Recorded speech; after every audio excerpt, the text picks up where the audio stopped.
अगर आप भी चाहते हैं कि एसएस फिल्म्स मोतिहारी के ऑडियो वीडियो सबसे पहले आप तक पहुंचे, तो इस चैनल को सब्सक्राइब करें और साथ ही बेल आइकन को दबाना ना भूलें। SS films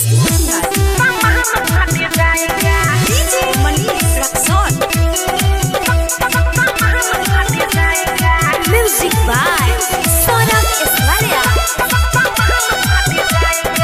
mix by DJ Manish राज।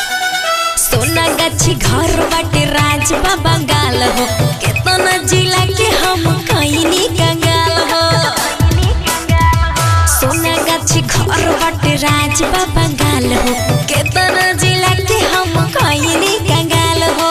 उठावा के लाली तेरा पूरा चाचे जाएगा, ई जिला मोतिहारी हम सामान फाटे जाएगा, ई जिला मोतिहारी हम सामान फाटे जाएगा रे।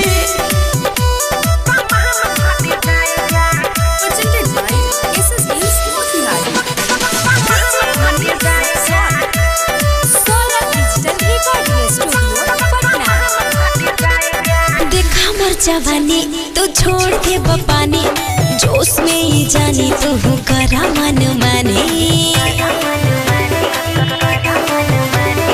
ओ कि जब से ही आइल बाडू भीरी छटपटा तो बाडू हो, तया अपनो देही आके गरमी परई तारा हाथ बाडू हो।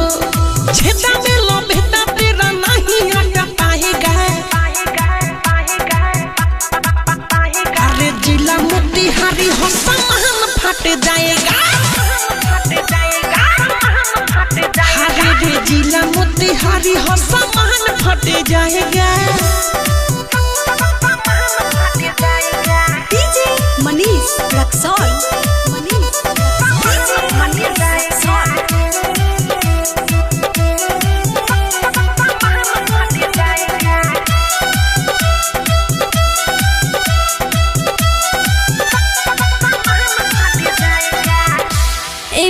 जिस बिहारी तू हो जाए पक्का बाड़ी, ए सौरभ सवरिया जानी करा बरियारी।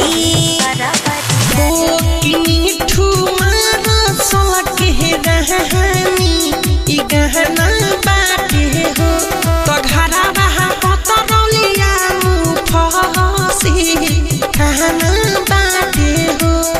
गौरव हिमांशु तुम्हें बाटे जाएगा रे छोरा, ई जिला मोतिहारी हम सामान फट जाएगा, ई जिला मोतिहारी हम सामान फट जाएगा रे। Saurabh digital recording studio Motihari.